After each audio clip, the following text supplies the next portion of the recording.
In this next video, we are going to learn how to determine the domain and range of a function. And the basic idea is, if there's no problems, then the domain of the function is going to be all real numbers. And for us, there's only two things that could cause problems. We can't have any negative numbers underneath square roots, because the square root of a negative number is a complex number, not a real number. And so that's out. We also can't have a zero in a denominator because you can't divide by zero. It's undefined. And so that is another problem. And so to determine the domain, we just have to restrict the domain if there's a square root or a denominator. Otherwise, the domain is all real numbers. The range, on the other hand, that's a little more tricky. And there's a lot that goes into actually being able to pinpoint what the range is. Being familiar with different types of functions and what their behavior is the big thing that helps with that. Also, if you have a graphing calculator, that might be useful too. But you always want to be careful with the graphing calculator because there's issues with the technology, right? You got to use it wisely, and we saw that in the last video. So let's start with this example. Notice there's no square roots, there's no denominators. So this domain is easy, right? It's just negative infinity to infinity.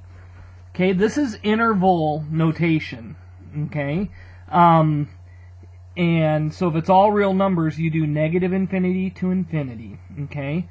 And otherwise, if you have to restrict it, this is the lower point of the interval, the upper point of the interval, and then if you include the endpoint, you put a square bracket.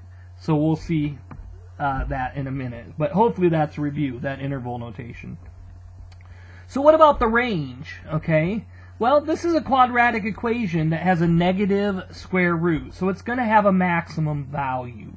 Okay, we could graph this if we wanted to, but let's hold off on graphing it. Let me not worry about that. What I'm going to do is I want to complete the square. I really want to hit this because there's a lot of problems that completing the square can be helpful with. Okay, and I chose this one in particular because it has a negative leading coefficient. Okay, and if you're going to complete the square, I have to factor that negative out first, like this. So this would be x squared. This would be plus 10x. And you know what? I don't need to worry about that 24. So I'm going to keep that out. And so basically if I distributed the negative sign through, I would get that, right? And so now what I'm going to do is I need to add something in, take something out, right? And so what do I need to add in and take out? Well, it's half of this squared. So half of 10 squared, half of 10 is 5, squared is 25. So this is 25 and that's 25. Okay, so now these three I can complete the square there. And so what I'm going to do here, this is a negative, and there's a reason I'm doing that square bracket. You'll see in a minute. So basically, to factor this down, this will be x, that's a plus, half of that is 5, and then I square it, and then I'm left with the negative 25. Okay? And the reason I'm using that square bracket is I still have to distribute the negative sign through. So you don't want to just make this negative and keep that negative, okay? So there's this extra step. Now I distribute the negative sign and I get this, and distribute the negative sign, I get that, and then I still have that negative 24. Okay, so I'm distributing the negative sign over, and now I can combine those, right? And then I just get plus 1. Okay? So basically, this is the following function. And this is where, to find the range, it just helps to kind of understand what sort of function you're dealing with. Okay, so this is, let me erase this. Let me do this. I'll go ahead and do it right here. So y is equal to negative x plus 5 squared plus 1. Okay, so basically, you know, you have the regular parabola, And this actually is I'm going to shift this thing around, and this is actually something that's in the next section, and it should be reviewed. One of the things you should have seen up to this point is how to shift around and get a new function. So this here would shift it, and maybe I'll actually do it with dotted lines. Like this is y equals x squared, right? And then what I can do here is this would be bringing it upside down, so y is equal to negative x squared. But then what I need to do is take this thing and shift it over to 5, right? So it'd be like this, and this would be y is equal to negative x plus 5 squared. Notice, if this is positive, I'm shifting it to the negative sign, okay? So then, but and that's because it's inside the square. If it's inside the function, then it's going to be kind of like daylight savings time, reverse, lose an hour of sleep, or if you set the clock back, you gain an hour of sleep. If you set the clock forward, you lose an hour of sleep. That's just the way I think it's counterintuitive. But the vertical shift is not counterintuitive. So this is 1, and then this is my final function, okay? And so the vertex here is negative 5, 1. That's negative 5. And so that's the vertex. So you can see now the range is the y values, and the y values can't get any bigger than 1, right? This is the maximum value. It happens at negative 5, right? So the y values are going to go from negative infinity up to 1, okay? So what is my range down here? It'll be negative infinity. That's as low as it can get, and then it'll go up to 1, and then you have a square bracket.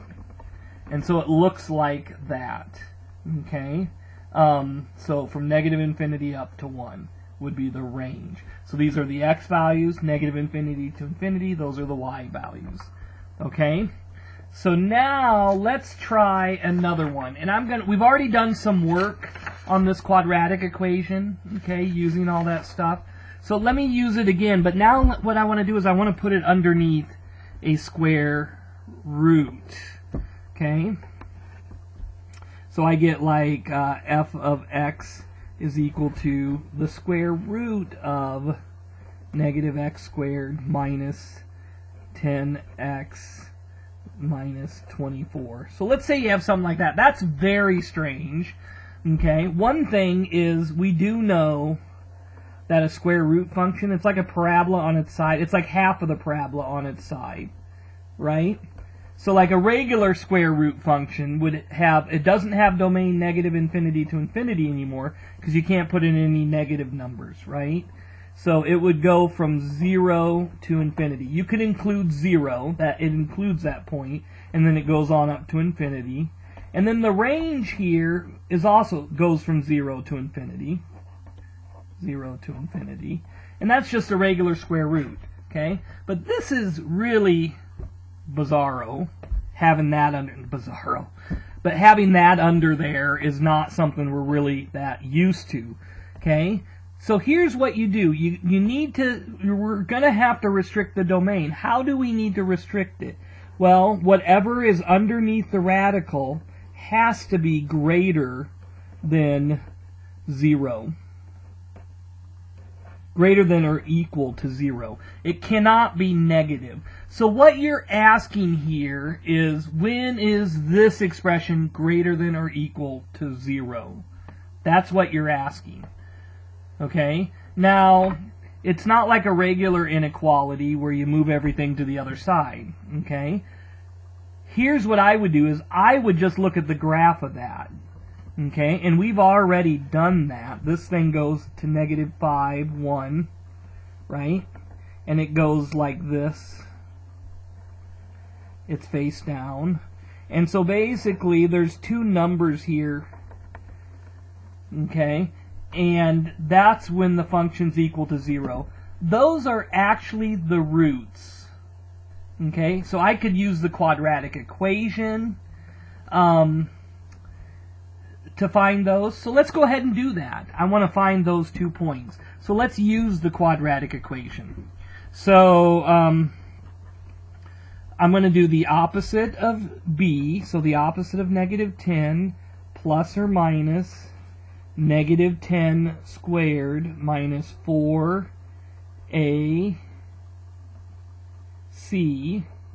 like that, all over 2a. Oops. All over 2a. So 2 over negative 1. A is negative 1. Okay, well let's see. This is 10 plus or minus. This would be 100.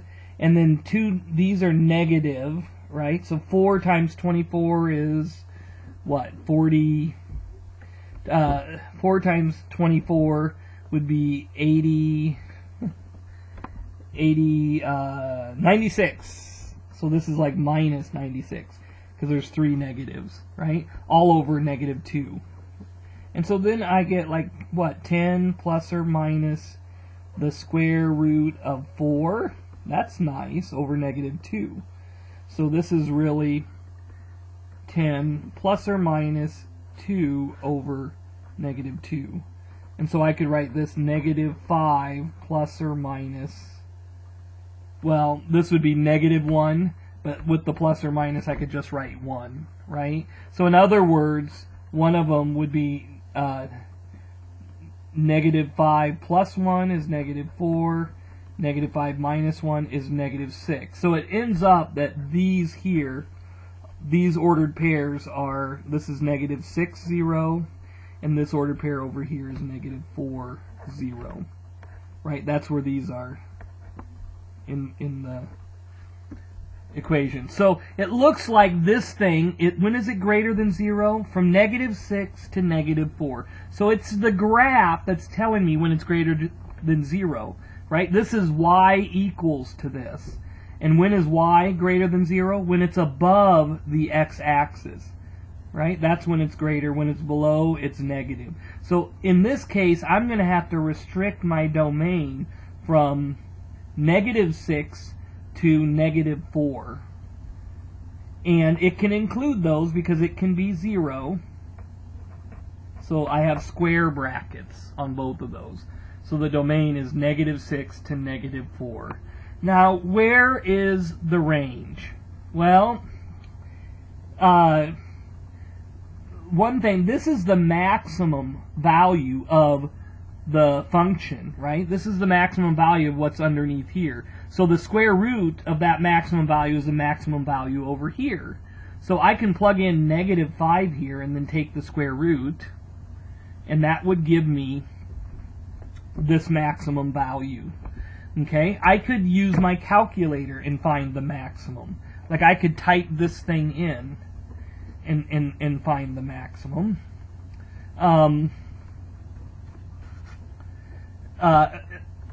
you know what? I gotta be really careful here because I was pointing to this here. This is what's underneath the radical. Okay? This function is underneath the radical. It's not my function. So I need to be very careful. Let me actually graph it on here.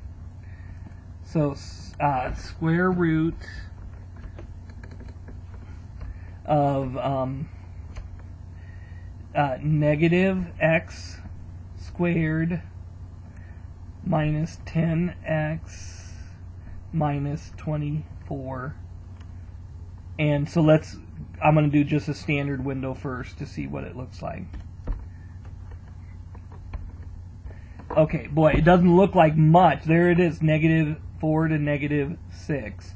So what I'm going to do is let me change my window, and I'm going to change it to negative 6.5 to negative 3.5. So why did I do that?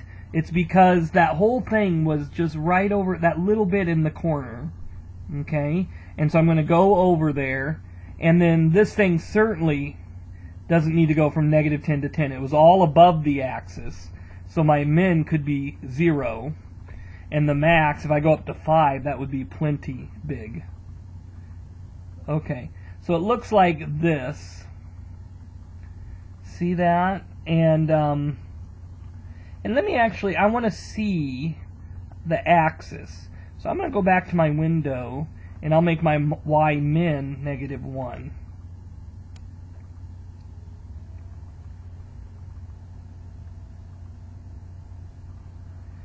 Okay, very good.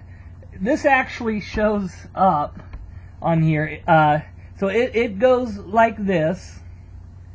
So it looks like you have 0 here. This is negative.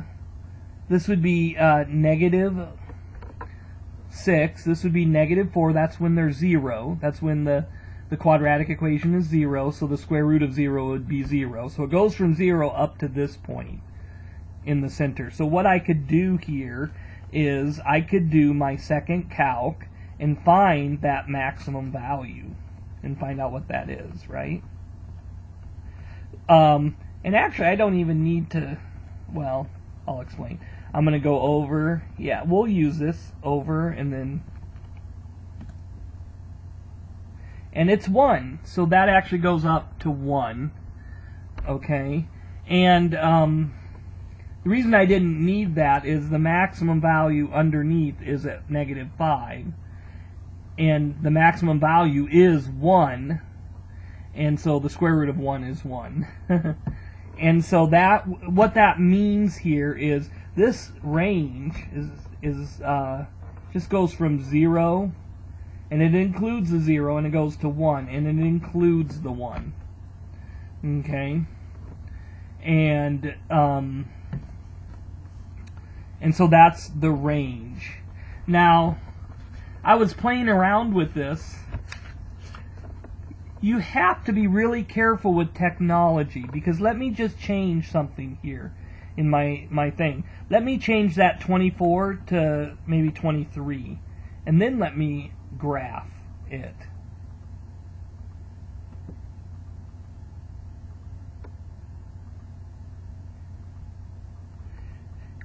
And do you see that it looks like it's not touching the axis there?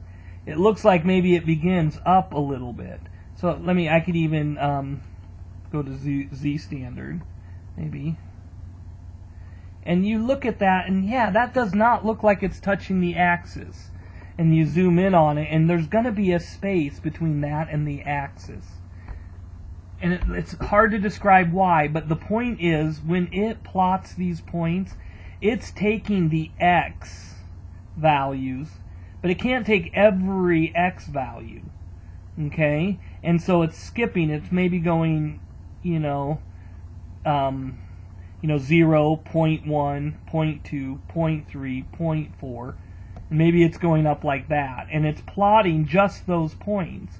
So if you don't actually plot the points where it's equal to 0, then there's a gap there, okay? And it'll look like there's a gap. You won't see it. It won't come down to the axis. So this is where it's really tricky with the technology. You got to be very, very careful when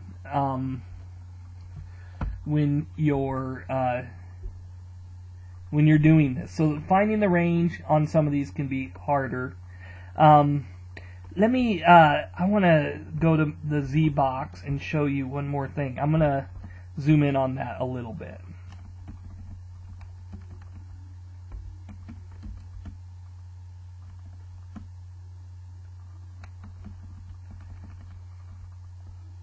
So let me zoom in, and you can see it there. Does that remind you of anything? It almost looks like half an oval or something. And you can see here where it's not actually touching the axis. It actually is, it does go from 0 up to whatever, but you see this gap. It's really weird because it's not plotting the point there, okay? And that can happen. You got to be aware of that. But what I was going to say is this almost looks like an oval. If I go to Z and then I square that thing there, what you'll see is now it's doesn't look like an oval anymore. It looks like a semicircle. Okay? And this actually is the equation of a semicircle. And so when you learn about these things, like this thing here, oops, let me zoom out. This function here, I could write like this. F of x is equal to negative, this was x plus 5 squared plus 1, I think. So this was what we did here, right? When we completed the square. And then what I can do is I can switch this around. 1 minus x plus 5 squared. Okay? And if you remember, we had the unit circle in an earlier video, and when I solved for y, I had plus or minus the square root of 1 minus x squared. And this was, the plus was the upper semicircle, the minus was the lower semicircle. Notice this is the same thing as that, except it has a horizontal shift. So that plus 5 is moving the semicircle over to negative 5. And this is where, if you understand what you're dealing with mathematically, and that only, it's time, it takes time to learn these things. But if you see a quadratic like that, and you complete the square, and you notice it looks like this, and you switch it around, you'll know, hey, that's a semicircle. And then you'll know automatically it's a semicircle with a radius of 1. That thing's going from 0 up to 1. Okay? And then you can get the range very easily that way. Okay? And so this is where using technology can be helpful, but you're also using the mathematics, the equations. That's what I was looking for. You're using the equations and the math and the calculator, the graphs, maybe tables to investigate, all together. You're not just typing things here and just believing everything you see. In this case, thinking, oh, it's something way up above 0. Okay?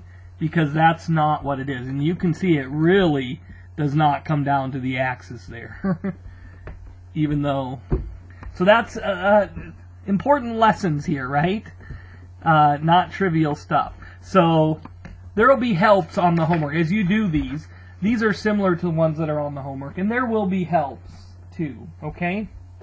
So to finish up here, let's do one more, and this will be one where we have, we'll do 1 over negative x squared minus 10x minus 24. And so basically what I'm doing is I'm making that same quadratic equation the denominator of a rational function. And so these are the ones where you have these weird asymptotes, if you remember all that. Vertical asymptotes, there were horizontal asymptotes, and they get real messy. So we'll use this, and I don't have time to talk all about rational functions, but we'll go ahead and use this technology with understanding what's going on here and try to piece it together. So the domain is basically all real numbers except when this is equal to 0. Okay? When this here is equal to 0. We have to restrict it. And we've already found those solutions. It was negative 6 and negative 4.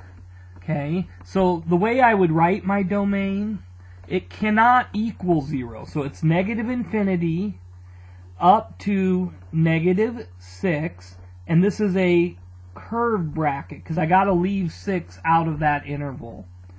Okay, now I can have the numbers between 6 and 4. Doesn't matter if they're positive or negative here. Okay, in a fraction. So this will be negative 6 to negative 4. But it doesn't include the negative 4, and then this will be negative 4 into infinity. So it's kind of like you're taking the number line, right? And you got like negative 6, negative 5, negative 4. And basically you can have every real number except these two holes at negative 6 and negative 4. So you can have all of this, you can have all of that, you can have all of this. You just can't include those two. So those are the 3 pieces that are right here. Okay? And that's using interval notation. Okay? So now the range is a lot harder. So let's use this, and if we can remember some of the stuff that we've done with rational functions in the past, that would probably help. But let's see what happens when I graph it. Let's see. 1 divided by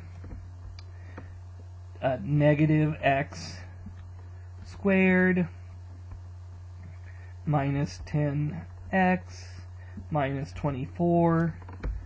Okay, and now I'm going to just do a standard graph. And, you know, I don't want you to waste too much time worrying about all these. But basically, one thing to remember is this thing's going to level out at 0. You actually have a horizontal asymptote at 0. And the way that I know that is that whenever the denominator, the degree of the denominator, so this is a second degree, a quadratic equation, and this is just a constant. If the degree here is bigger than the degree there, then it levels out at 0. It has that horizontal asymptote at 0. Okay? And so this thing goes up to negative infinity up to 0. Okay? But it never touches 0. It doesn't include 0. And so now the question is, okay, this is going up to positive infinity. These are like two asymptotes here. The question is, what is that point down there, the bottom of that? Well, that's clearly where that negative 5 is. So basically, when this is negative 5, when you plug in negative 5 here, you actually get 1. So, and we can do that. This is going to be negative 25 plus 50 is 25 minus 24 is 1. And so basically at negative 5, this is 1. So it basically goes, the range basically goes from negative infinity up to 0, but it doesn't include 0. And then it goes from 1 to infinity, but it does include 1. Because when you put in negative 5, you actually get 1 here. So I would write it like this. Negative infinity up to 0, but it doesn't include 0. And then there is that little gap, and it includes 1 and goes up to infinity. So this is a curly bracket, that's a square bracket. And so basically what you're getting here, this is the 1, this is where it goes down, right? It goes down to 1. And then this is like this and this. And so this is your negative sorry. This is your negative infinity up to 0. That thing, but it doesn't include 0 because it levels out. And this includes 1 up to infinity. So this is your 1 up to infinity. So those two pieces. But then you have this gap here between 0 and 1, which is like right here between those two. Okay? So this is determining domain and range. There's a handful of these on the homework. And good luck on those. I hope this helps. There's a lot of math here. And so it's just learning all of the math. Learning things about quadratic equations, roots, positive, negatives, when you get restricted domains, all of that. You just got to play with it. You got to spend time working on it. That's why these homeworks are not trivial. Okay? Good luck on that. And if you have questions, please let me know.